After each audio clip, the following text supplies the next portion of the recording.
Magandang araw mga kagabay. Ngayon po ay April 26, 2024, araw po ng Biyernes. Debosyon natin sa kabanal-banalang puso ng ating Panginoon. At napakaganda po ng ipinapaalala ng ating gospel. Ang patuloy na manalig sa Diyos upang mawala ang lahat ng bumabagabag sa ating puso at kalooban.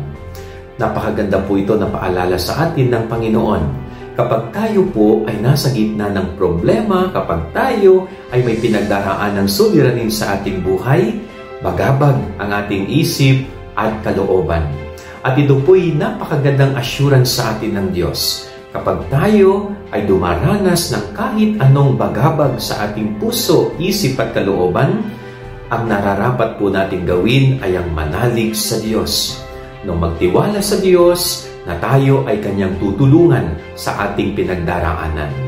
Ilagay natin ang ating tiwala at ang ating sariling punong-puno ng pananampalataya sa ating Panginoon.